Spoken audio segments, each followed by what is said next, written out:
Oui, shalom bien-aimés, que Dieu vous bénisse de partout où vous êtes. Vous allez nous excuser pour le retard de quelques minutes. Nous avons un service de prière, c'est ce qui a causé un peu notre retard. Mais nous allons commencer notre enseignement. Je crois aujourd'hui, nous allons parler sur le sous-thème que vous avez vu là, toutefois dans notre enseignement, parce que nous allons marcher comme ça. Le thème principal, c'est le livre de l'Apocalypse, et nous allons commencer avec le sous-thème pour que vous ayez une bonne compréhension par rapport à ces livres, de la manière dont nous allons pouvoir expliquer. Je veux rendre grâce au Seigneur. Seigneur, je te dis merci, toi le Père des esprits, le Créateur des cieux et la terre, pour cet amour que tu ne cesses de témoigner à notre faveur.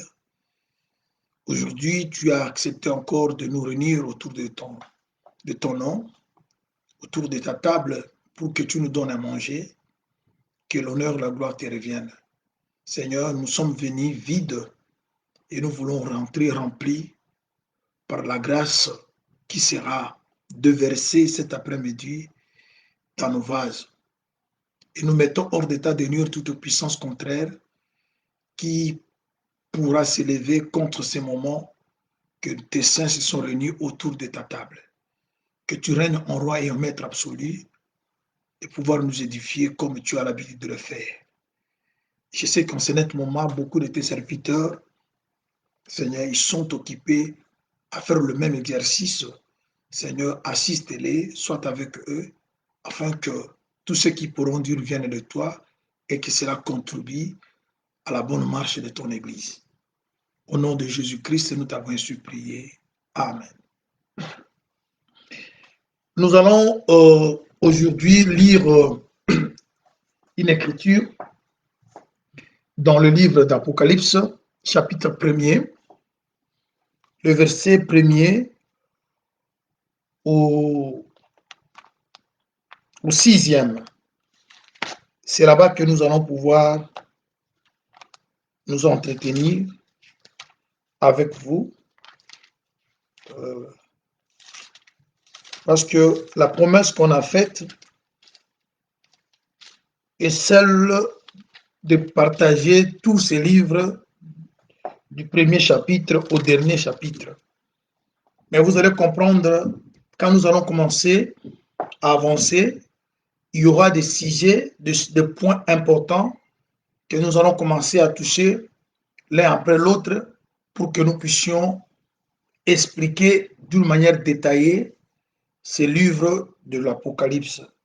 Je lis le chapitre 1er, du 1er au 6e verset. Révélation de Jésus-Christ que Dieu lui a donné pour montrer à ses serviteurs les choses qui doivent arriver bientôt et qu'il a fait connaître par l'envoi de son ange à son serviteur Jean. Celui-ci a attesté la parole de Dieu et les témoignages de Jésus-Christ, soit tout ce qu'il y a vu. Heureux celui qui lit et ceux qui entendent les paroles de la prophétie et qui gardent les choses qui sont écrites, car le temps est proche. Jean aux 7 églises qui sont en Asie, que la grâce, la paix et la paix vous soient données de la part de celui qui était et qui vient, et de la part de 7 esprits qui sont devant son trône, et de la part de Jésus-Christ, les témoins fidèles, le premier-né des morts et le prince des rois de la terre. À celui qui nous aime, qui nous a délivrés de nos péchés par son sang, et qui a fait de nous un royaume et des sacrificateurs pour Dieu, son Père. À lui soit la gloire et la puissance au siècle des siècles. Amen. Voici, il vient avec le... Bon, on s'arrête là par rapport à la lecture. Ici, vous allez vous rappeler, le premier jour, on a pris le temps pour expliquer le verset premier, là où on nous parle de la révélation de Jésus-Christ que Dieu lui a donné, afin de montrer à ses serviteurs les choses qui doivent arriver bientôt. Et cette révélation, Jésus l'a donnée à l'ange, et l'ange l'a donnée à Jean. Et Jean, maintenant, devait écrire. C'est très important parce que quand nous allons commencer à parler sur les anges ou sur les églises, écrit à l'ange 2,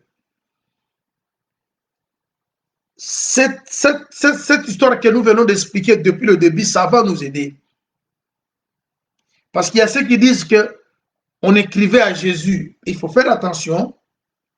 On sait que l'église, Jésus,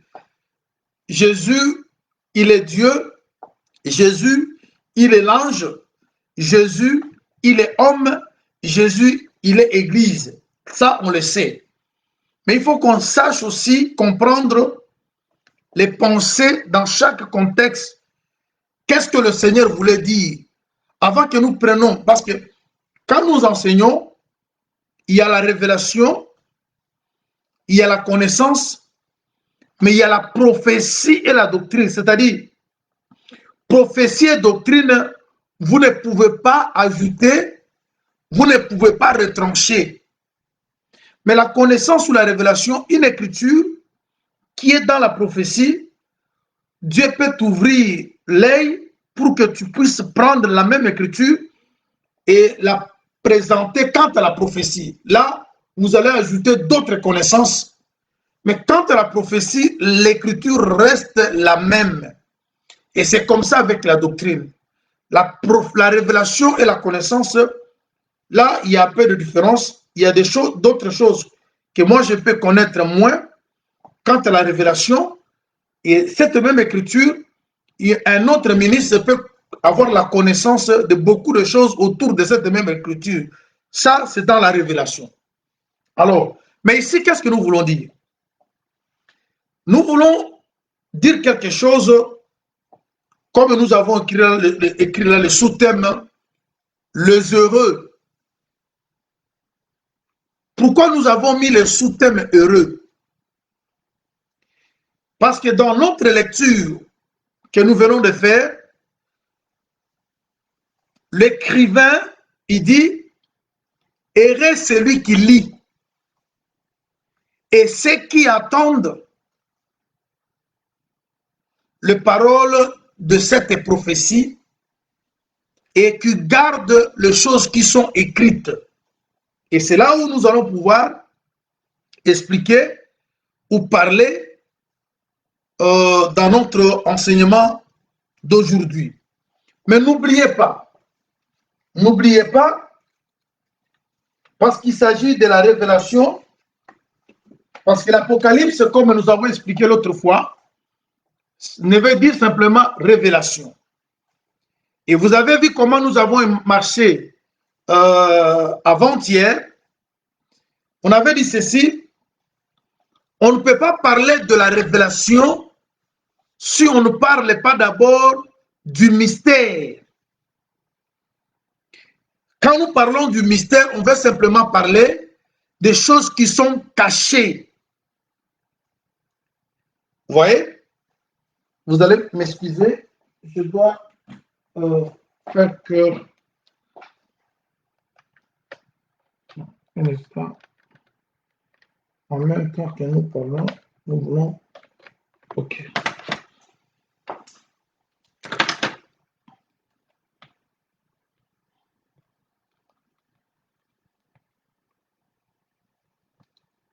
Le problème de... maintenant. OK. On ne peut pas parler d'une révélation si on ne parle pas du mystère au préalable. Et c'est ce qu'on avait expliqué avant-hier dans notre intervention précédente, c'est-à-dire c'était le mardi. Là où on a expliqué que Dieu devait d'abord cacher les choses, enfin de venir le révéler. Je ne saurais pas vraiment rentrer, répéter tout ce qu'on a parlé le mardi. Mais aujourd'hui, nous sommes au 3e verset. Nous allons essayer par la grâce du Seigneur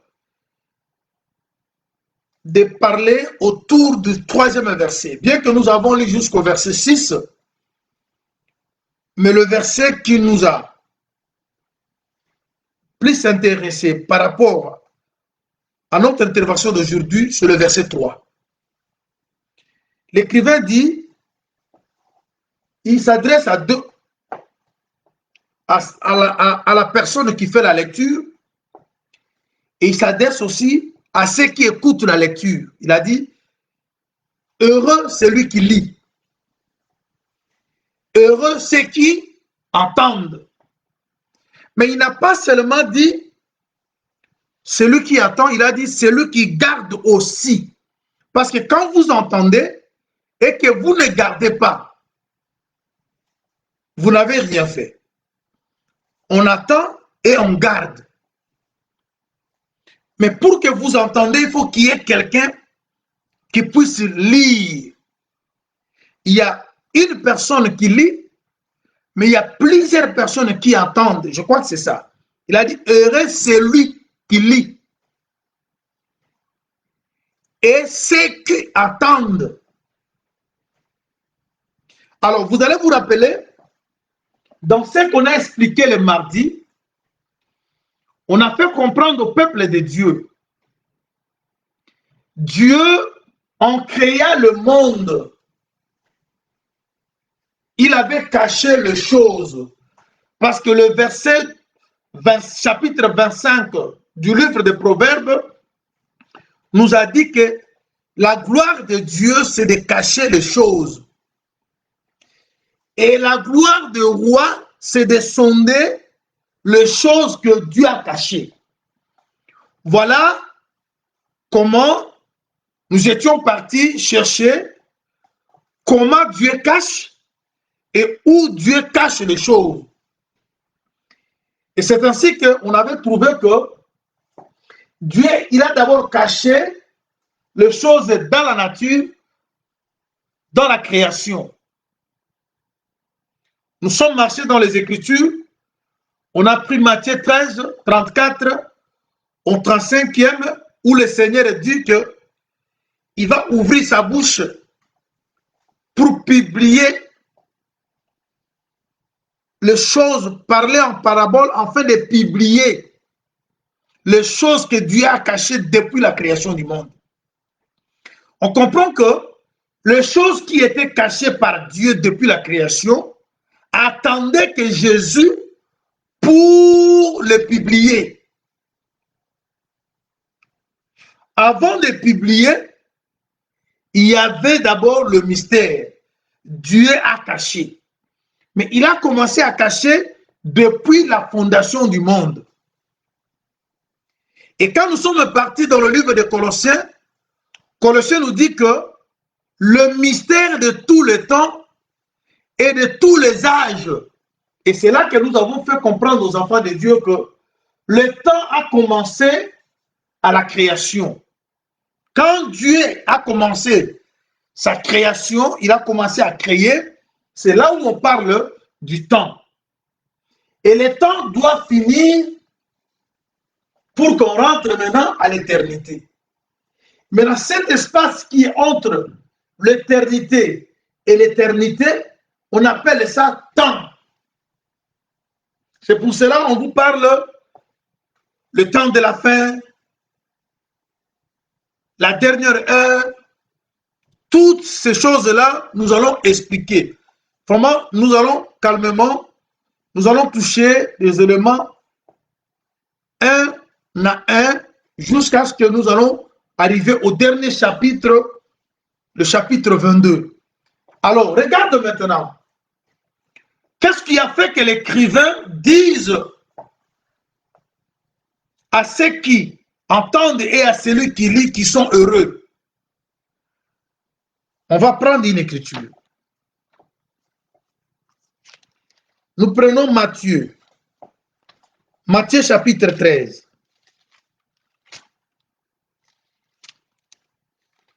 Nous sommes dans Matthieu chapitre 13. Nous lisons le verset 14 jusqu'au verset 17.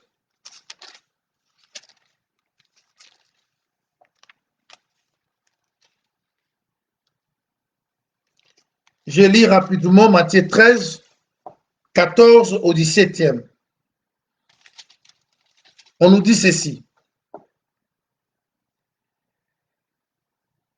Et pourrait s'accomplir cette prophétie d'Ésaïe. Vous entendez de vos oreilles et vous ne comprendrez point. Vous regardez de vos yeux et vous ne verrez point. Car le cœur de ce peuple est devenu insensible. Ils sont endurcis leurs oreilles, ils ont fermé leurs yeux, de peur qu'ils ne voient de leurs yeux et qu'ils entendent de leurs oreilles, qu'ils ne comprennent de leur cœur et qu'ils se convertissent, car que je les guérisse. Mais heureux sont vos yeux, parce qu'ils voient, vos oreilles, parce qu'elles les entendent. Je vous le dis en vérité, beaucoup de prophètes et de justes ont désiré voir ce que vous voyez et ne l'ont pas vu, entendre ce que vous entendez et ne l'ont pas entendu. Vous donc écoutez ce qui signifie la parabole du semeur. Très bien. Ici, ça se passe quelque chose. Je ne vais pas rentrer de ce qu'on a déjà dit. J'ai déjà dit que Dieu, en créant le monde, il a commencé par le cieux. Parce que quand il a créé le cieux, c'est là-bas qu'il a créé les anges.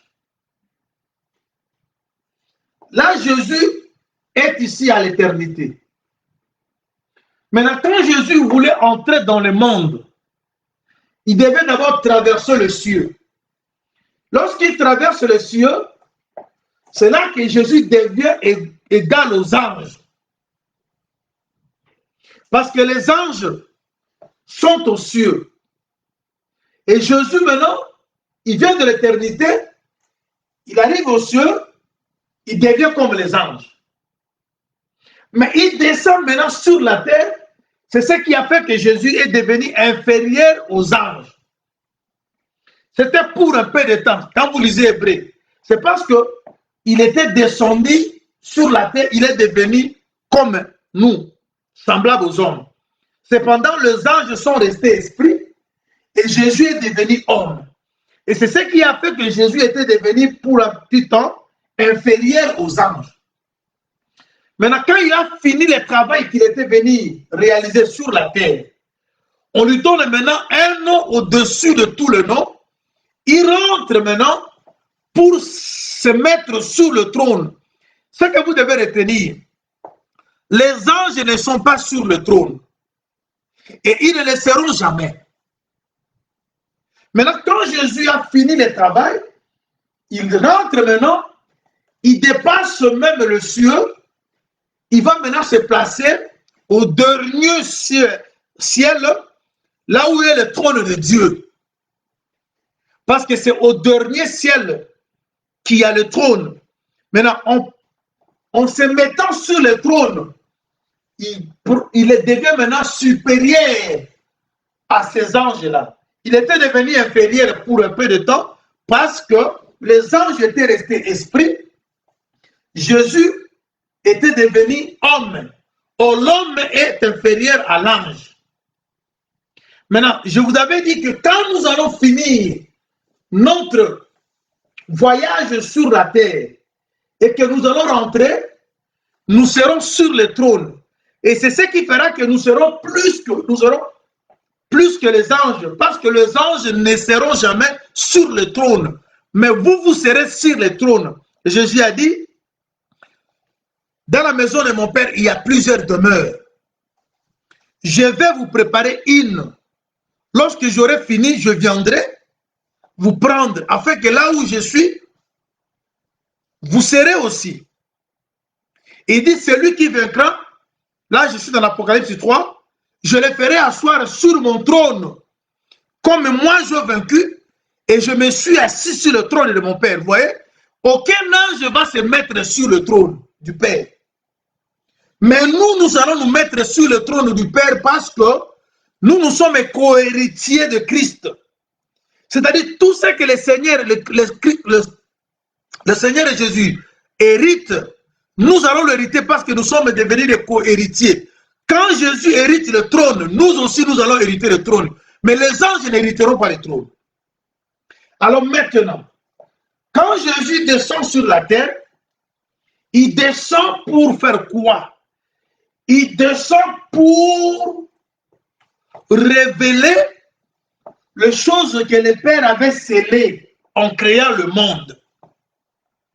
Mais lorsqu'il est arrivé sur la terre, il dit aux apôtres, les choses que je suis en train de vous dire, beaucoup ont cherché, écouté, voir, mais ils n'ont pas vu ni entendu. Mais vous, vous êtes heureux. Vous comprenez? Ce qui a fait que Jésus dise à ses disciples qui sont heureux, c'est parce qu'ils écoutaient des choses que les autres n'écoutent pas. C'est parce qu'ils voyaient les choses que d'autres ne voient pas. C'est-à-dire, bien-aimé, le fait d'écouter ces choses, cet évangile, c'est fait, cette opportunité, cette grâce que le Seigneur t'a accordée, d'écouter ces choses, fait de toi un homme heureux. Maintenant, dans ce que nous venons de lire, on parle, il y a deux personnes, il y a celui qui lit et ceux qui attendent. Mais avant que nous entrons, j'aimerais que vous preniez une écriture. Je prends Matthieu, toujours chapitre 13. Je lis le verset 44. Le royaume des cieux est encore semblable à un trésor caché dans un champ. L'homme qui la trouve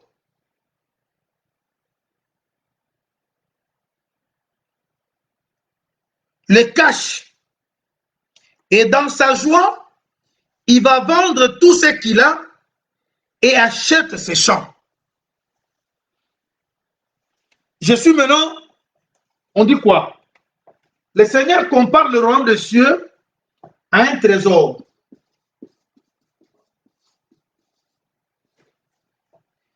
Il dit que le trésor est caché dans un champ.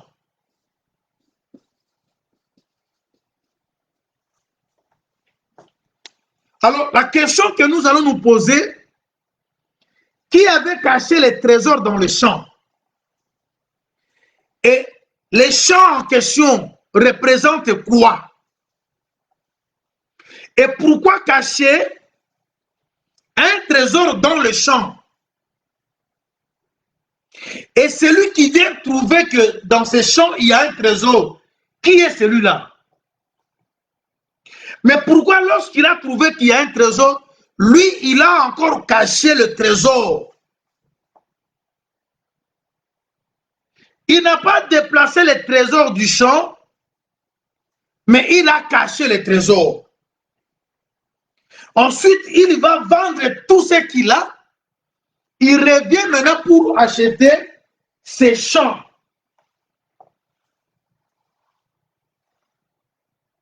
C'est pour cela que je vous ai toujours dit que nous avons de la valeur aux yeux de Dieu. C'est-à-dire quand Dieu créait l'homme, il a mis dans l'homme un trésor. Et ce trésor-là, qui a obligé Dieu de venir à la recherche de l'homme. Parce que Galate le dit. Je prends Galate. Galate chapitre 4. Galate 4 nous dit quelque chose, je vais lire rapidement.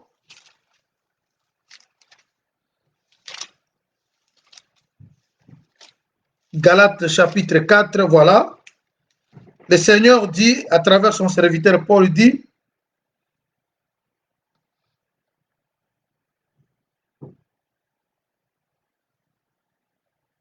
verset 6, parce que vous êtes fils, Dieu envoie dans nos cœurs l'esprit de son Fils, lequel crie Abba Père. Ainsi tu n'es plus esclave, mais fils, et si tu es fils, tu es aussi héritier par la grâce de Dieu. C'est-à-dire, avant que le Seigneur vienne mourir, nous appartenions à Dieu. Le fait qu'on appartenait à Dieu, cela a poussé Dieu de venir vers nous. Je l'explique par rapport au chant, parce que le chant, c'est le peuple de Dieu. Le chant parle d'un peuple. Souvenez-vous de ce qu'Amos dit. Il dit, je peux pleuvoir sur un champ, et sur un autre, je n'ai pas fait pleuvoir. Vous voyez, les chants parlent d'un peuple. Le champ qui a reçu la pluie, c'est nous l'église. Et le champ qui n'a pas reçu la pluie, c'est la maison d'Israël. Et quand vous allez dans 1 Corinthiens chapitre 3, vous allez comprendre que l'église est aussi appelée champ. Et si vous allez maintenant prendre Proverbe chapitre 27, on dit que le bouc, il est là pour payer le champ. C'est-à-dire, vous êtes le champ de Dieu et dans lequel un trésor était déposé. C'est-à-dire, Dieu avait déposé en vous un trésor. Mais vous ne saviez pas que en vous, il y a un trésor. C'est ça maintenant le problème. Il y a la première personne qui a caché les trésors dans le champ, c'est le Père. Celui qui est venu découvrir les trésors dans le champ, c'est le Fils. Il a découvert que le champ a un trésor, mais il va cacher ce trésor afin de vendre tout ce qu'il a, afin que l'argent qu'il aura, de ce qu'il aura, des choses qu'il aura vendues, puisse le servir, l'aider à acheter le champ. Ici, ça parle de Jésus. Quand Jésus est venu, il a trouvé que un trésor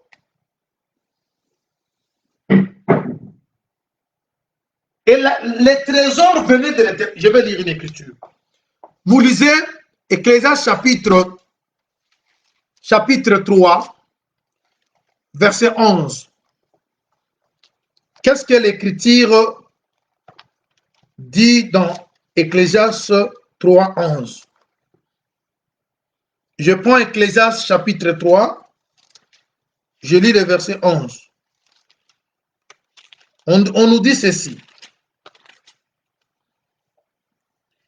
Il a fait toutes choses belles en son temps. Même il a mis dans le cœur la pensée de l'éternité. Bien que l'homme ne puisse pas saisir l'œuvre de Dieu, l'œuvre que Dieu fait du commencement jusqu'à la fin. C'est-à-dire, quand Dieu a créé l'homme, il prend la pensée de l'éternité. Vous voyez, l'éternité est là-bas. Il prend la pensée de l'éternité, il met dans l'homme. Ce n'est pas n'importe quel homme. L'homme qui fait partie de son peuple. L'homme chant. Parce que l'homme chant, c'est l'Église. Et c'est en elle qui a la pensée de l'éternité. Maintenant, il dépose la pensée de l'éternité dans l'homme. Bien que l'homme n'arrive pas à comprendre l'œuvre de Dieu, mais au moins dans l'homme, il y avait une pensée. Et c'est cette pensée-là qui est le trésor. Parce que la sémence, vous naissez avec la sémence de Dieu. Mais quand le Seigneur vient, parce qu'il est écrit, on donne à celui qui l'a, on donne à celui qui a, et celui qui n'a pas, on va ôter même ce qu'il a. Qu'est-ce que vous avez pour qu'on puisse vous donner quelque chose? Vous avez la pensée de Dieu. Vous avez la nature de Dieu. Vous avez un trésor de Dieu. C'est ainsi que le Fils, lorsqu'il vient, il trouve que le champ a déjà un trésor. Maintenant, il cache ce trésor. Il va maintenant vendre ce qu'il a. Qu'est-ce que le Fils avait vendu? Parce que vous savez que le Fils s'était vendu lui-même, en fait que l'argent qu'il a reçu de sa vente puisse acheter un champ. Vous voyez? C'est-à-dire, je prends Zacharie. Quand vous lisez Zacharie chapitre 11, vous verrez que là, on ne vous parle pas de Judas. On parle de l'homme lui-même, il discute. Il dit, donne-moi le prix que vous m'estimez. Et on a pesé pour lui 30 cycles d'argent. Ça, c'est ce que Zacharie dit. L'homme lui-même discutait en ce qui concerne le prix de son estimation. Et quand on lui a donné l'argent, je vais relire ça. C'est vraiment merveilleux. Zacharie chapitre 11.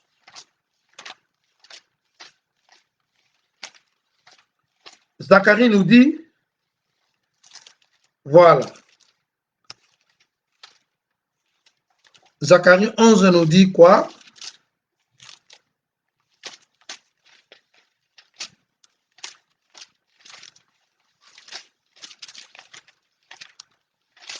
Ok, je suis dans Zacharie chapitre 11.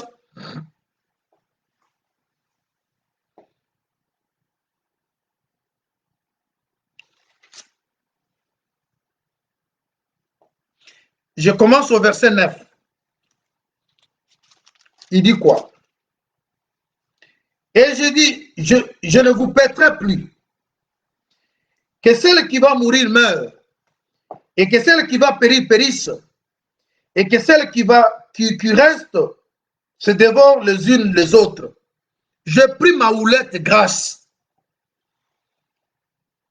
je la brisai pour rompre mon alliance que j'avais traitée avec tout le peuple. Elle fut rompue ce jour-là. Et le malheureuse brebis qui prit garde à moi reconnurent ainsi que c'était la parole de l'Éternel. Je leur dis, si vous les trouvez bons, donnez-moi mon salaire. C'est-à-dire, la personne qui avait la houlette qui est grasse, c'est lui qui parle ici. Or, vous savez que la grâce et la vérité sont venues par Jésus. Ici, c'est-à-dire, l'homme qui parle ici, c'est Jésus. Il discute maintenant sur le prix. Il dit, je leur ai dit, si vous le trouvez bon, donnez-moi mon salaire. Sinon, ne me le donnez pas. Et ils pesèrent pour mon salaire 30 cycles d'argent. Les salaires que Jésus demandait, c'est quoi? Vous devez savoir que la mort aussi, c'est un salaire. Parce que Romain dit, le salaire du péché, c'est la mort. Or, Christ n'a point péché, mais Israël, ceux qui détenaient la loi pour eux, Jésus avait péché. Parce qu'il est traité d'un blasphémateur. Un blasphémateur, selon la loi, c'est un péché. Ils ont tué Jésus parce qu'ils ont estimé que Jésus était un blasphémateur. Or, le salaire réclamé, c'était la mort. Parce que Romain le dit, le salaire du péché, c'est la mort. Or, la loi pour la loi, Jésus avait péché. Alors, comme ils ont traité des blasphémateurs, ce qu'ils pouvaient mériter, c'était la mort. Or, cette mort-là de la croix, c'est l'argent qu'on lui avait remis, parce que c'est à travers cette mort que les sangs ont été versés, et ces sangs devaient maintenant acheter un champ.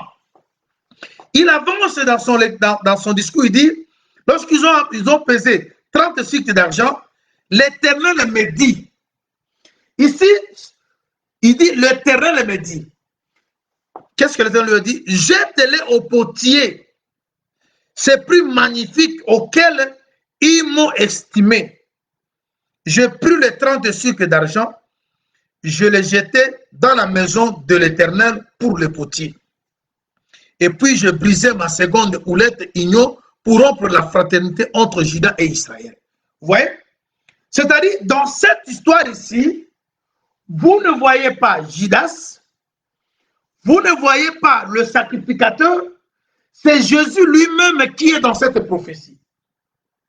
Il discute son prix, on lui donne 30 cycles d'argent, il va jeter ça au potier parce qu'il devait acheter le champ du potier. Parce que le propriétaire du champ, il était un potier. Un potier, c'est qui? Un potier, c'est selon Jérémie, c'est celui qui prend l'argile et mélange avec de l'eau. Or, vous savez que notre Dieu,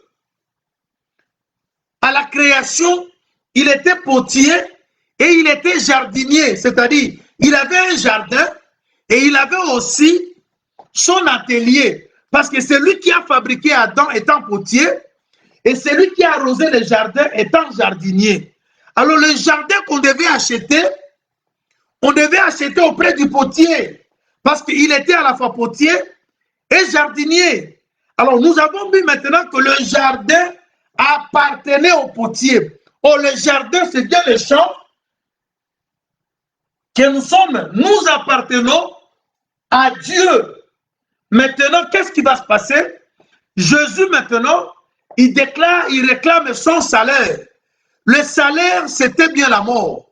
Et c'est cette mort-là qui a permis maintenant que le champ dans lequel il y avait un trésor puisse être acheté. Parce que Matthieu a dit, lorsqu'il a vu le trésor, il a caché le trésor, il est allé vendre tout ce qu'il avait.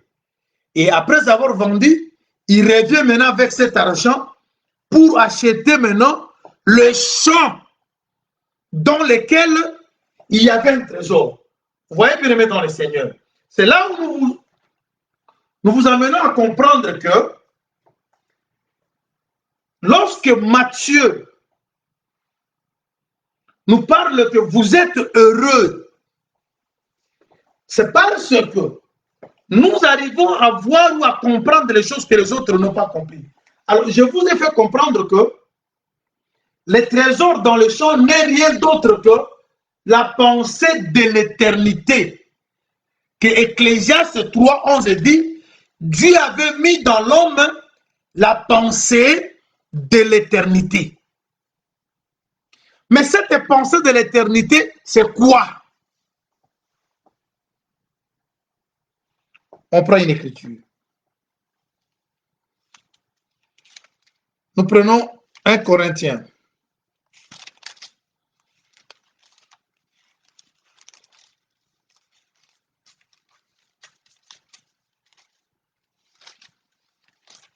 « 1 Corinthiens chapitre 12.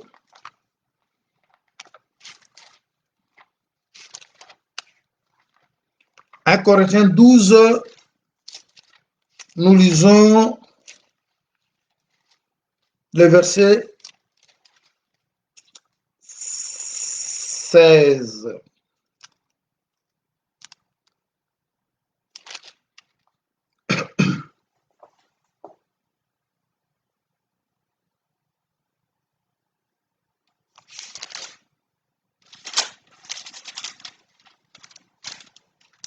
Ok, sorry, 1 Corinthiens 2, je voulais dire. Ok, 1 Corinthiens 2.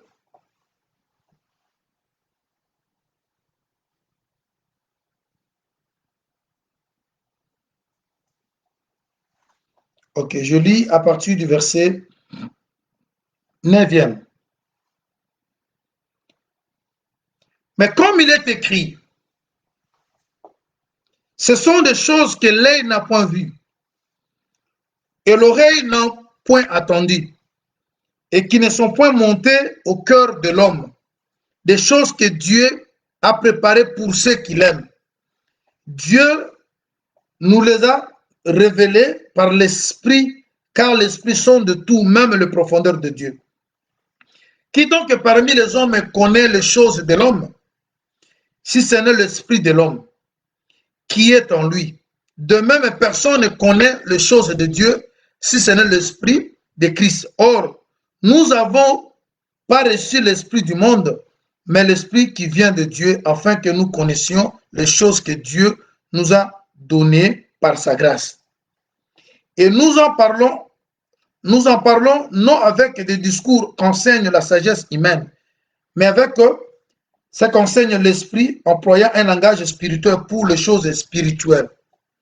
Mais l'homme naturel n'accepte pas les choses de l'Esprit. Les choses de l'Esprit de Dieu, car elles sont une folie pour lui. Il ne peut le connaître parce que c'est spirituellement qu'on en juge. L'homme spirituel, au contraire, juge de tout et il n'est lui-même jugé par personne. Verset 16. Car qui a connu la pensée du Seigneur pour l'instruire? Or, nous avons la pensée de Christ. Qu'est-ce que je veux dire? La pensée de Christ, c'est ça la pensée de l'éternité. Quand Ecclésiaste dit que dans l'homme, Dieu avait mis la pensée de l'éternité, c'est ça le trésor. Et Paul dit que nous avons la pensée de Christ. Et la pensée de Christ, c'est quoi? C'est la pensée de l'éternité. Vous allez vous rappeler, quand Christ annonçait à ses disciples sa mort, les disciples lui ont dit, nous avons appris dans la loi que Christ ne meurt point. Christ demeure éternellement. Vous voyez? Oh, Christ est éternel. Oh, la pensée de Christ, c'est une pensée éternelle. Alors, avoir la pensée de Christ, c'est avoir la pensée de l'éternité. Parce que Christ était à l'éternité. C'est Christ qui est entrant dans le monde. Vous voyez? Un enfant nous est né, un fils nous est donné. Le Fils, c'est celui qui était avec son Père depuis toujours à l'éternité. Mais l'enfant, c'est l'école que le Fils a portée pour venir faire la rédemption.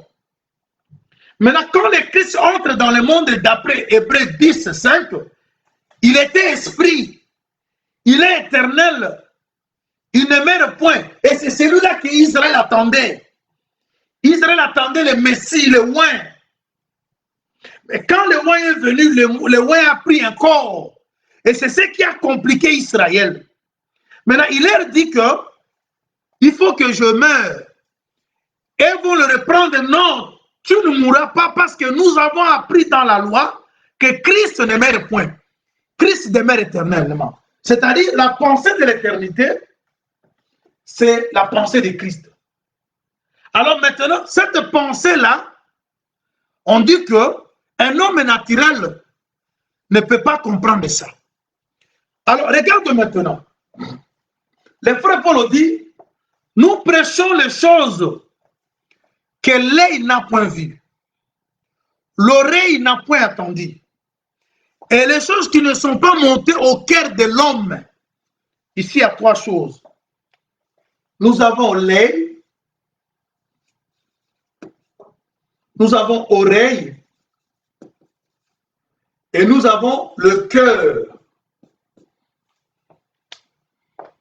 C'est-à-dire,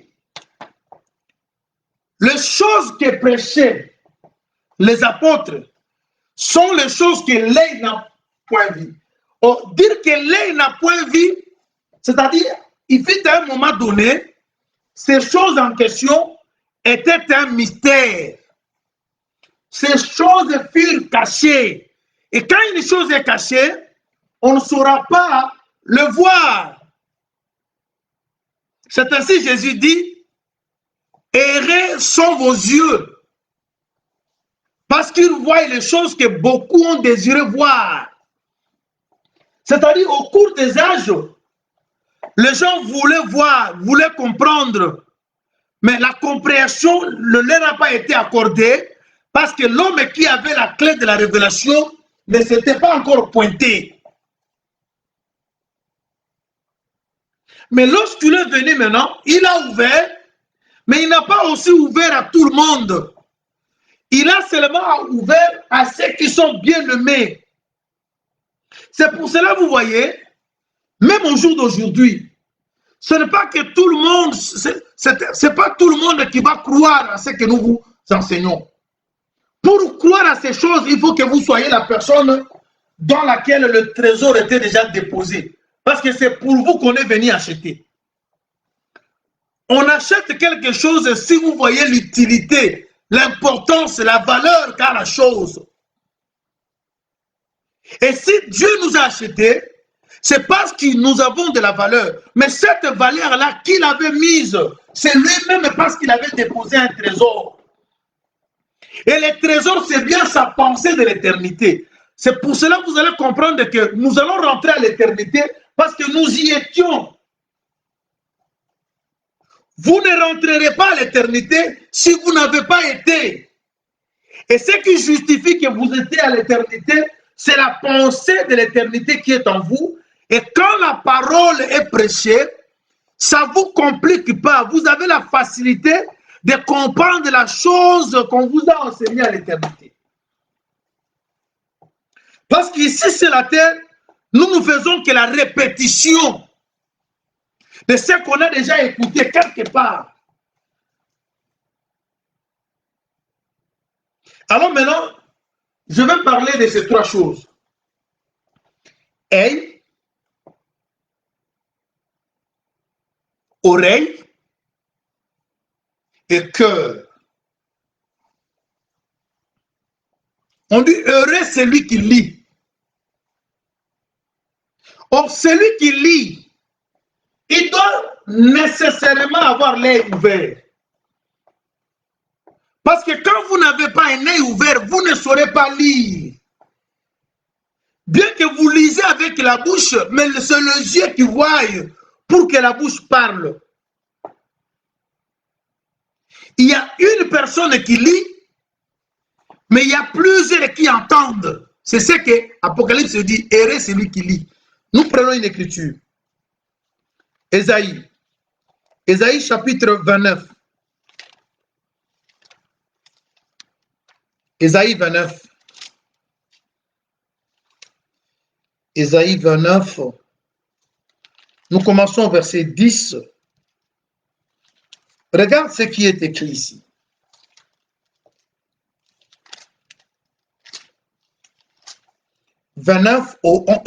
Chapitre 29, verset 10 au 11e.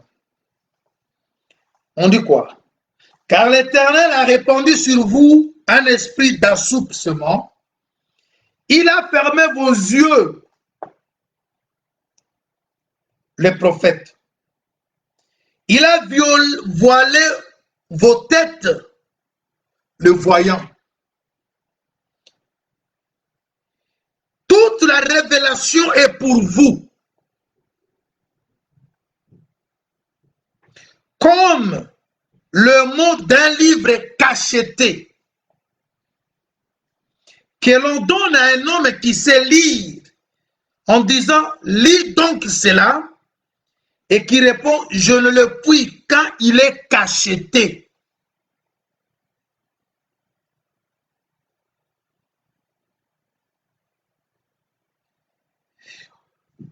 Ou comme un livre qu'on le donne à un homme qui ne sait pas lire, en disant, lis donc cela, et qui répond, je ne le sais lire. Le Seigneur dit, car ce peuple s'approche de moi. Vous voyez? Il y a une chose qui est ici. La révélation, c'est un livre.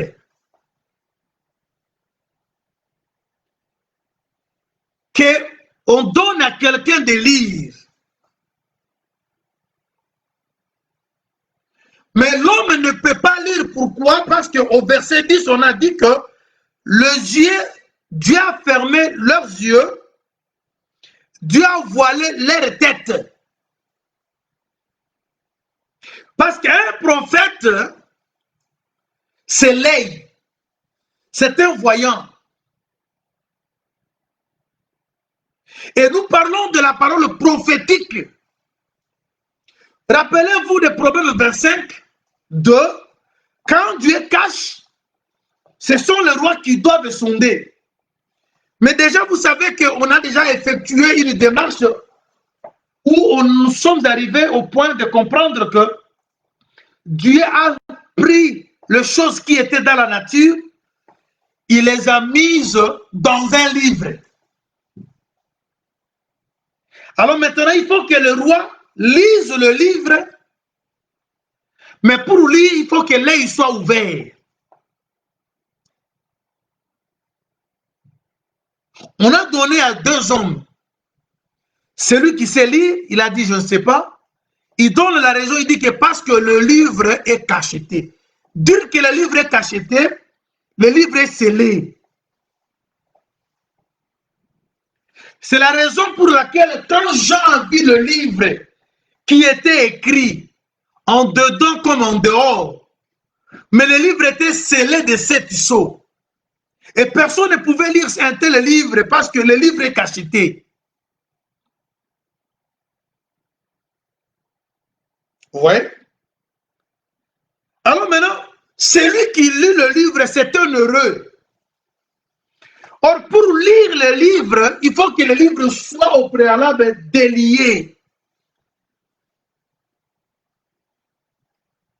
C'est ainsi le Seigneur dit, heureux sont vos yeux. Parce que vos yeux voient les choses que beaucoup ont désiré voir, mais ils n'ont pas pu le voir. Mais quand tu te réveilles le matin, même si tu n'as pas l'argent, même si tu n'as pas encore acheté une maison, mais le fait que tu es du groupe de ceux que Dieu a donné l'occasion de comprendre la parole, tu es heureux. Tu ne peux que bénir le Seigneur pour ça. Parce que toutes choses passeront, mais la parole de Dieu ne passera jamais. Cette parole que Dieu a jugé bon, il t'a jugé bon de la comprendre. C'est une des grandes bénédictions. Rappelez-vous, Jésus est reçu dans la maison de Marthe. Marthe s'est préoccupée avec des choses comme elle faisait la cuisine. Vous savez, Jésus n'était pas un petit monsieur. Quand on reçoit Jésus, on cherche à le mettre à l'aise. Mais cette femme Marthe n'avait pas compris ce que Jésus cherche quand il entre dans une maison, c'est qu'il a toujours été, il avait toujours eu comme préoccupation. Marthe ne savait pas. Et cependant, Marthe était partie se mettre aux pieds de Jésus. Et lorsque Marie était partie se mettre aux pieds de Jésus, lorsque Marthe est venue pour dire à Jésus, de dire à Marie d'aller l'aider, regarde ce que Jésus pourrait lui dire. Il a dit, tu te déranges pour des choses de rien. Mais ta sœur Marie a choisi une part qu'on ne pourrait jamais lui ravir.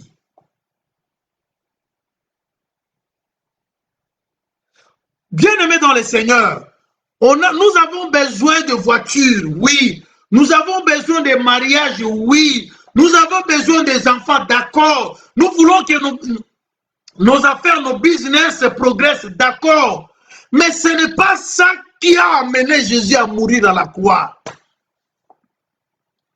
Parce qu'avant que Jésus meure à la croix, il y a eu des riches, il y a eu des gens qui se mariaient, il y a eu des gens qui mettaient au monde. Mais la seule chose que le monde n'avait pas, c'est le salut. Et ce salut est caché dans la prédication. La prédication qui donne le salut n'était pas prêchée. Et quand vous trouvez grâce, bien-aimés dans le Seigneur, de comprendre les choses, même si vous n'avez pas encore réalisé vos projets, quand vous regardez votre âge, vous ne savez pas ce que vous allez laisser pour vos enfants. Bien-aimés, vous pouvez partir, mais Dieu qui est la parole, si vos enfants, c'est pour cela la grande richesse que vous pouvez léguer à vos enfants, c'est de connaître Dieu. Parce que bien aimé dans le Seigneur, il est écrit, sur l'Éternel ne garde pas la ville, celui qui garde en vain. Tu peux être là parent, mais si Dieu ne protège pas tes enfants, ils ne seront pas protégés. Tu peux être là, tu travailles du matin au soir, mais si celui qui bénit ne te bénit pas, tu n'auras pas l'argent. Oh, la bénédiction est dans cet évangile. C'est pour cela que nous sommes des personnes heureuses, parce que nos yeux ont vu des choses que d'autres n'ont pas vues. Et nous avons vu ces choses, pourquoi? Parce que Jésus, Dieu nous a dit, j'ai dit depuis l'éternité. C'est ainsi qu'il a pris sa pensée de l'éternité, il a mis en nous. Et quand nous sommes descendus sur la terre comme un champ, il envoie son fils maintenant pour venir racheter les champs. Il ne veut pas racheter n'importe quel champ, mais il va chercher que les champs dans lesquels il y a le trésor. Et le trésor n'est rien d'autre que la nature de Dieu que Dieu avait déposée en vous avant que le monde fût. Et quand nous nous convertissons, bien-aimés, ce n'est pas notre effort à nous. C'est parce que Dieu nous a connus avant la fondation du monde. Alors regardez maintenant. Il dit l'œil, les choses que l'œil n'a pas vues. Oui, quand l'œil ne voit pas, c'est-à-dire les choses sont mystères. Et le mystère a régné depuis le commencement du monde. Et Jésus qui vient maintenant pour nous donner maintenant l'opportunité de voir ces choses. Je vais dire à quelqu'un, parce que les gens se dérangent beaucoup. Nous avons tout quitté, nous t'avons suivi. Qu'est-ce que nous aurons? Oui, bien-aimé, je te dis que cet évangile, il a tout. Mais le Seigneur dit, cherchez premièrement le royaume et la justice de Dieu. Et toutes choses vous seront données par-dessus. Il faut que l'œil soit d'abord ouvert. Il faut que l'oreille. Je rentre vite de ce qu'on avait lu dans le livre d'Apocalypse.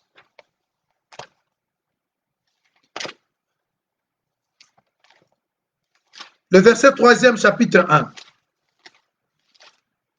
Le Seigneur dit ceci. Il dit, heureux celui qui lit et ceux qui entendent les paroles de la prophétie et qui gardent les choses qui sont écrites, car le temps est proche. Une personne lit, beaucoup de personnes entendent et on leur demande de garder les choses qui sont écrites dans la prophétie, car le temps est proche. Mais pour garder les choses, il faut avoir un cœur.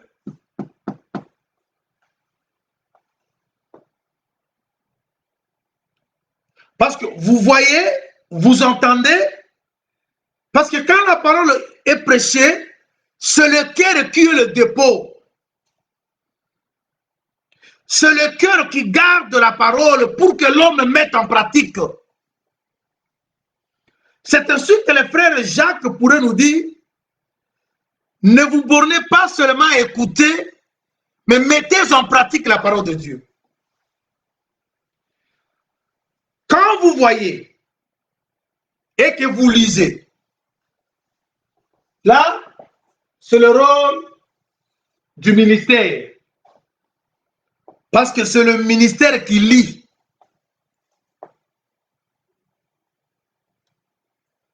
C'est pour cela que je vous avais dit ceci. Jésus, c'est lui le premier des rois qui doit sonder ce que le Dieu a caché. Avant-hier, on a parlé de Salomon qui sondait ainsi de suite. Mais je vous avais parlé, quand vous lisez Colossiens, chapitre 1er, à partir du verset 17 jusqu'au 18, on dit que Jésus eut le, avant toute chose, le premier. Vous ne pouvez pas parler des premiers si ce n'est pas Jésus. Il est l'alpha et l'oméga, le commencement et la fin. Dans toutes les choses, c'est Jésus qui est le premier. S'il y a des ministres, le premier à être ministre, c'est le Seigneur. Alors c'est lui maintenant qui devait sonder ce que le Père avait caché. Parce que c'est lui qui a dit que le trésor est dans les champs. Il garde, il cache ça. Alors maintenant, vous savez bien aimé dans le Seigneur, si vous lisez par exemple Matthieu chapitre 16, au verset 17e, le Seigneur pose la question aux disciples en ce qui concerne sa personne. Il voulait savoir ce que les gens pouvaient dire de lui.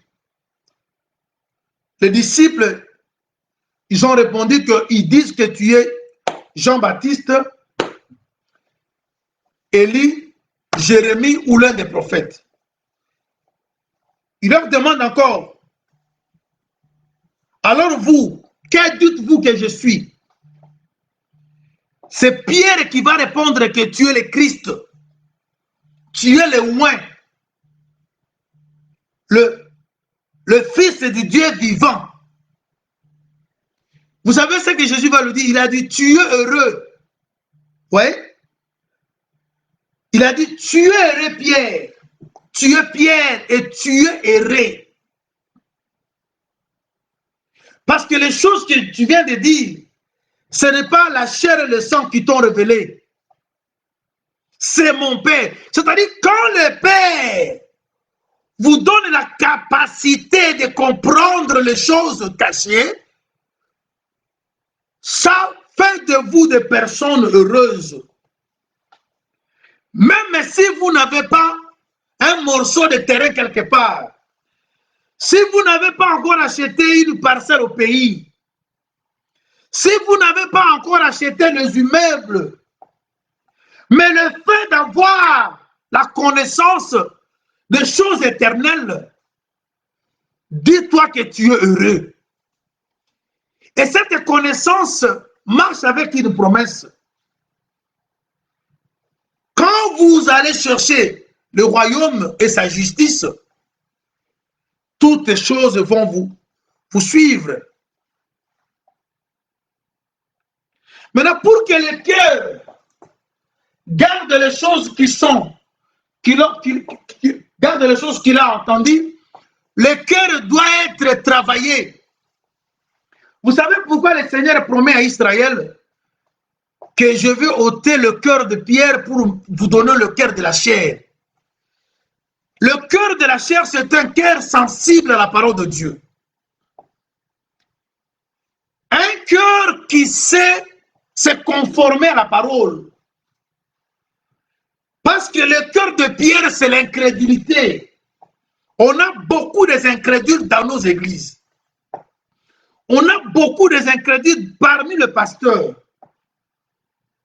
Ils vous prêchent les choses, mais eux-mêmes ne mettent pas en pratique. Mais quand vous avez un cœur de chair, c'est-à-dire vous avez un cœur travaillé, le Seigneur dira, il a dit à Israël, ne s'aimez pas parmi les épines. Avant de s'aimer, tu dois travailler la terre, remuer la terre. Vous voyez? Or, notre cœur, c'est une terre. Et la parole de Dieu que nous écoutons, c'est une sémence. Pour que cette sémence produise, il faut que la terre soit améliorée, travaillée. Parce que le Seigneur dit, heureux celui qui lit, heureux ceux qui entendent. Mais il se limite, il a dit que quand vous entendez, gardez les choses qui sont écrites. Mais vous allez les garder où? Vous allez les garder dans le cœur. C'est ainsi l'apôtre Paul pourrait dire, nous vous prêchons les choses que l'œil n'a point vues, l'oreille n'a point entendu, et les choses qui ne sont pas montées au cœur de l'homme. Vous voyez? C'est-à-dire quand les choses montent au cœur de l'homme, c'est pour s'installer, c'est pour habiter, c'est pour changer la vie, c'est pour transformer. Parce que c'est de l'abondance du cœur que la bouche parle. Parce que tout ce que vous allez commencer à refléter doivent venir du cœur. Et parler du cœur, c'est parler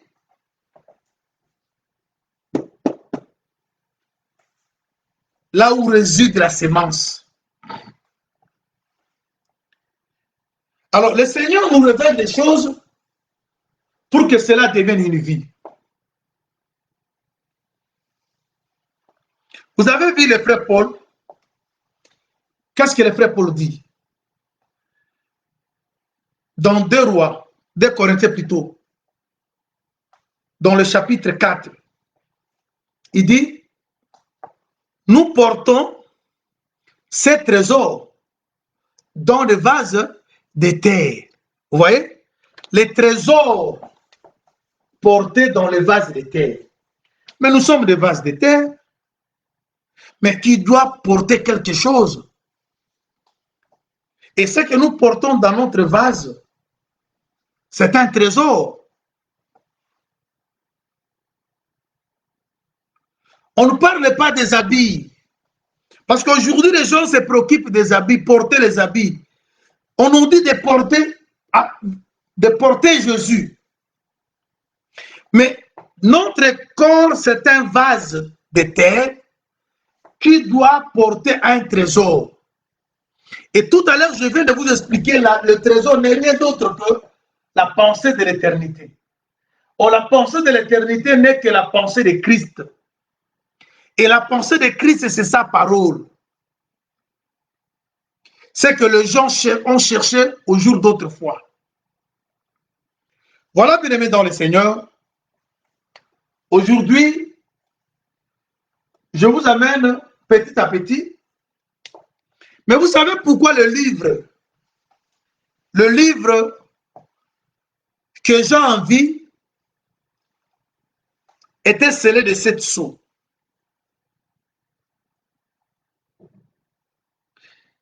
Le livre être scellé de 7 sceaux ne veut simplement parler, les 7 sceaux, les 7 là, 7 comme le 7 temps. C'est-à-dire tous les temps. Parce que le chiffre 7 parle aussi de la totalité. Parce que le mystère était, les choses, Dieu avait caché les choses depuis la création. On dit le mystère de tous les temps. C'est pour cela que vous allez comprendre que vers la fin du temps, que le mystère est dévoilé. Parce que Daniel 12, 4 dit, on dit à Daniel de sceller les livres. Et le livre sera lu au temps de la fin. C'est-à-dire, quand vous avez le temps de la fin, on sous-entend qu'il y a le commencement de temps. Dieu a commencé à cacher les choses au commencement de temps. Et vers la fin du temps, ou le temps de la fin, c'est là que les livres qui étaient scellés doivent maintenant être décellés. Et le temps de la fin, vous verrez, quand nous allons avancer, n'a pas commencé aujourd'hui. Le temps de la fin commence avec le Seigneur. Parce que c'est là-bas que le livre devait être décelé. Afin que la révélation de Jésus, ouais, c'est Jésus maintenant qui prend la révélation. À partir de Jésus, déjà, on a la révélation. Maintenant, Jésus doit donner sa révélation à ses serviteurs. Afin que nous, l'Église, nous connaissions les choses qui doivent arriver bientôt. Pas tout le monde. Ce n'est que l'Église qui doit avoir la connaissance des choses. Parce que la révélation nous est destinée. Alors, pour terminer, être heureux, c'est être aussi acer. Je prends Genèse chapitre 30. Genèse, vous allez m'excuser, je prends un peu de l'eau.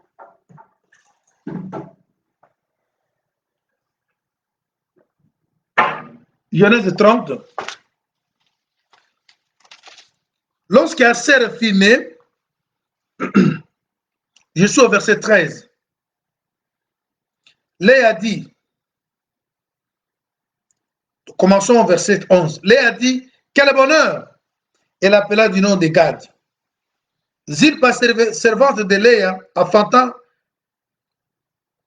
un second fils à Jacob. Et Léa dit que je suis heureuse, car les filles me diront heureuse. Et elle l'appellera du nom d'Aser. Aser, c'est être heureux. Quand Léa a vu Aser naître, il a dit, je suis heureuse. Mais qu'est-ce que Aser doit faire pour amener la joie, pour que les gens deviennent heureux? Et quand vous allez maintenant dans Genèse 49, quand Jacob bénit Aser, regarde maintenant le travail d'Aser. On est dans Genèse 49. Je prends le verset.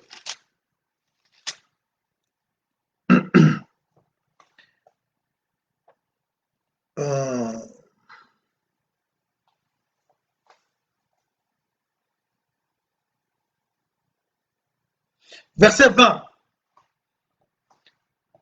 Quand Jacob bénit, Aser dit, Aser produit une nourriture excellente.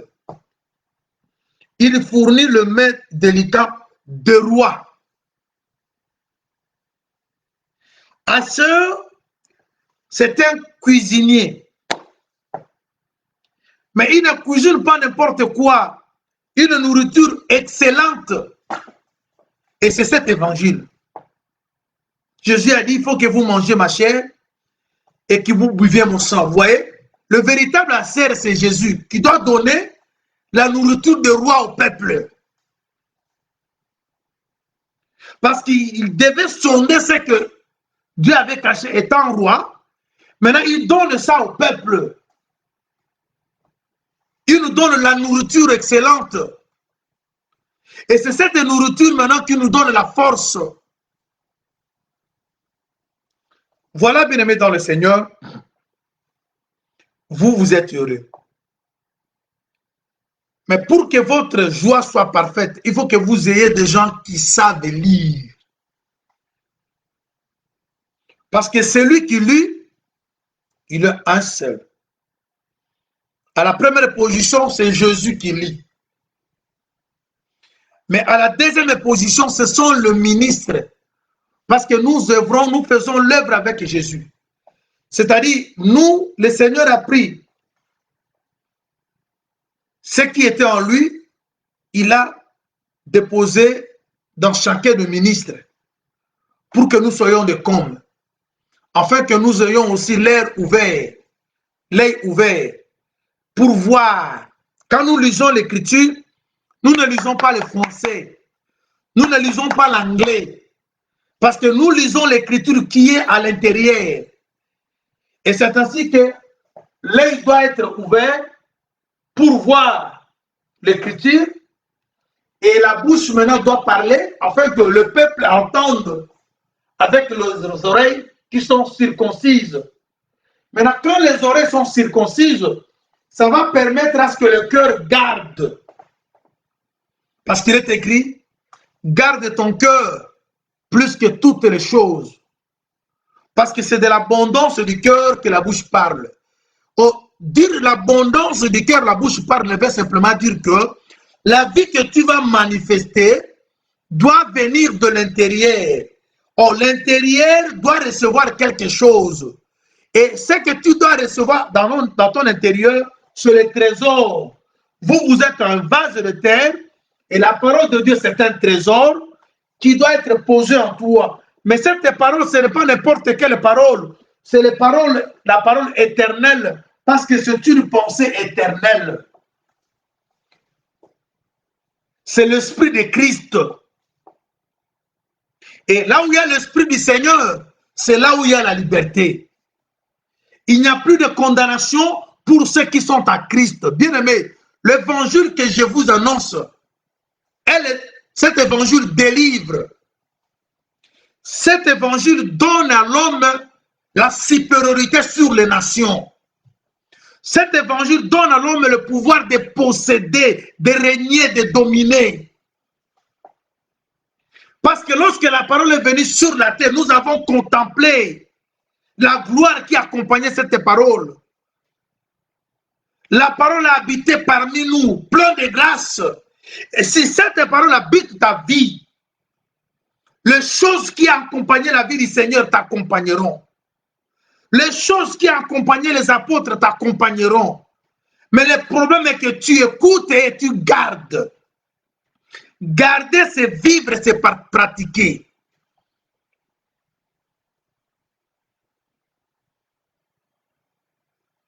Je veux que cet après-midi ou ce soir, Dieu fasse quelque chose de la vie d'une personne. Mais tout cela va dépendre de la manière dont tu vas recevoir cette parole. Elle est créatrice, cette parole. Cette parole restaure. Cette parole restitue. Tout ce que tu as perdu, la parole peut te restituer. La parole rétablit, restaure. Mais le problème est que tu la gardes en toi. Tu écoutes et tu gardes. Parce que ce sont les choses que beaucoup l'ont cherché. Il a dit, vous êtes heureux. Vous voyez les choses que les prophètes et d'autres justes ont désiré voir.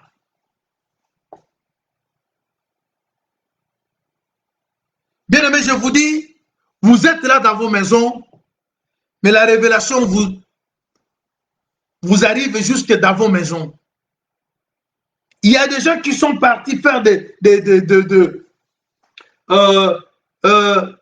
ils sont partis faire des théologies pour comprendre la Bible. Mais regarde, cette écriture-là que tu comprends facilement au moyen de ministres, il y a des gens qui sont partis payer de Minerva, de frais, pour qu'on leur enseigne. Mais on leur enseigne des mensonges. Parce que Dieu, c'est un Dieu qui se révèle. Vous ne pouvez pas étudier Dieu. Il se révèle. C'est un Dieu qui se cache. Alors, quand le temps de se révéler arrive, il se révèle lui-même. Mais il se révèle par le Fils. Comme Jean l'a dit, il nous a donné l'intelligence de connaître le véritable. En son Fils, c'est dans le Fils que vous pouvez connaître le véritable.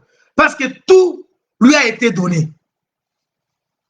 Alors voilà, bien aimés dans le Seigneur, je vais m'arrêter en disant ceci. Le Seigneur, il parlait aux prophètes par des visions, par des songes.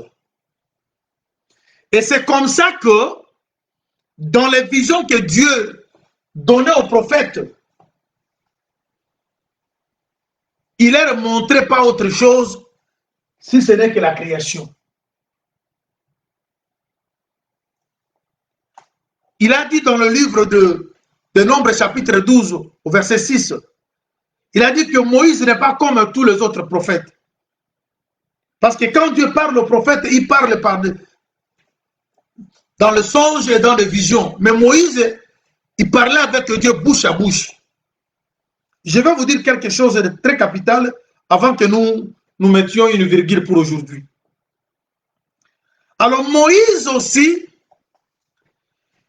toutes les choses que les gens ont vues, même avant Moïse, quand Moïse est venu, Dieu lui a parlé depuis la création. Même les choses qui ont eu lieu avant qu'il soit né, même les personnes qui ont vécu avant lui, Dieu lui a parlé. C'est pour cela le jour où Dieu s'est révélé à Moïse, dans le livre d'Exode chapitre 3, Moïse a vu un arbre, un buisson qui était en feu. Moïse a dit, quelle est cette grande vision? Moïse a eu la grande vision. Et dans la vision que Moïse avait eue, Dieu a parlé à Moïse, il lui a parlé des choses depuis la création. Maintenant, il dit à Moïse maintenant d'écrire. C'est ainsi que vous voyez l'écriture de Dieu qui était dans la nature, elle est maintenant reprise dans un livre. Parce que quand les prophètes voyaient les visions et les songes, ils ne voyaient que la créature. Soit ils voient là, ils voient l'arbre, ils voient poisson, ils voient les animaux, mais ils vont maintenant écrire dans le livre ce qu'ils ont vu dans la vision. C'est ainsi que le langage de Dieu qui était dans la nature, nous le trouvons maintenant dans un manuscrit. Alors maintenant, il faut que vous lisiez ça. C'est ça, la révélation est maintenant dans un livre. Mais le livre est cacheté.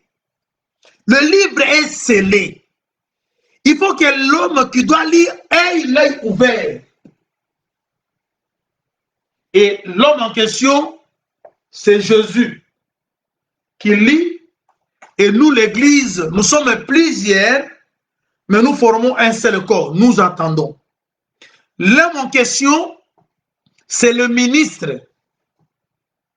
Parce que d'abord, c'est Jésus qui est ministre. Et ensuite, c'est nous qui sommes des ministres. C'est pour cela, lorsque nous allons arriver écrit à l'ange 2, cet ange-là doit d'abord être Jésus. Et ensuite, l'ange doit être un ministre. Non que tu feras de l'église de Dieu ton église, mais tout ministre, c'est un ange, je vais l'expliquer. Parce que si Jésus est l'ange, il fait de nous aussi des anges, parce que nous continuons la mission que Jésus a faite comme un ange à l'église et nous le faisons aussi comme des anges. C'est pour cela, d'abord, dans toutes choses, Jésus est devant et tout ce qui est Jésus, c'est ce que nous le sommes aussi. Voilà, bien-aimés dans le Seigneur, on s'arrête là pour aujourd'hui.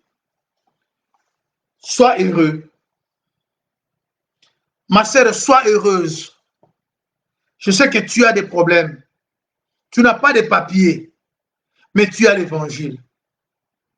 Parce que le Seigneur peut revenir aujourd'hui. Les papiers vont rester. Même d'autres personnes qui ont des papiers resteront. Mais tu peux être là sans papier, tu partiras. Des fois, tu n'as pas des enfants, mais tu as l'évangile. Commence à être heureux ou heureuse, rien que parce que tu as l'évangile. Rien que parce que tu as connu Dieu. Il ne faut pas que tu attendes jusqu'à ce que tu verras le bien matériel t'entourer et que tu commences à louer Dieu. Commence à louer Dieu maintenant pour l'évangile qu'il t'a donné, pour le salut gratuit. Et tu verras maintenant d'autres choses s'en suivre. Je veux que tu pries le Seigneur. Tu vas dire au Seigneur que la parole, elle est créatrice. C'est elle qui a créé le monde. Et je reçois cette parole dans ma vie. Je veux qu'elle change ma vie, qu'elle change mon foyer. Je veux qu'elle restaure ma vie. Nous prions le Seigneur. Éternel notre Dieu, tu as toujours accompagné ta parole avec des signes de prodiges. Seigneur, tu as dit, heureux celui qui lit et ceux qui entendent. Et tu nous as conseillé de garder. Et quand tu nous dis de garder la parole, c'est parce que tu as, Seigneur, besoin de faire quelque chose. Laisse que cette parole que tes enfants ont écoutée cet après-midi transforme leur vie. Donne de la joie à leur couple, à leur foyer.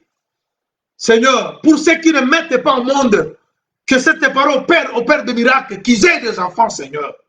Ceux qui sont en train de pleurer à cause des papiers dans des pays étrangers, visite-les, notre Dieu. Ceux qui cherchent des boulots, Seigneur, ta parole est capable de le faire. Ceux qui sont malades, tu as dit, dans leur détresse, ils crièrent à l'Éternel, et l'Éternel leur envoya sa parole, et la parole les a guéris. Qu'ils soient guéris au nom de Jésus-Christ, notre Dieu. Que tes enfants te témoignent, au nom de Jésus-Christ. Que le miracle, Seigneur, soit visible dans la vie de tes enfants. Parce que ta parole, elle est puissante, Seigneur. Au nom de Jésus-Christ, nous t'avons supplié.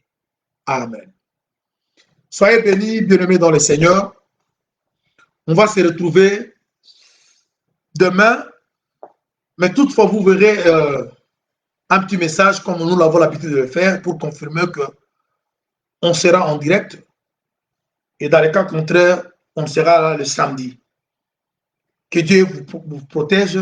Passez une bonne nuit. Priez pour nous et priez pour tous les hommes de Dieu qui sont en train de vous exhorter, de vous arroser et qui sont en train d'organiser des émissions, de pouvoir arroser l'Église, qui soit toutefois en bonne santé, qui reçoivent de Dieu la capacité de pouvoir faire ce travail. Que Dieu vous bénisse. On se retrouve prochainement. Bonne soirée.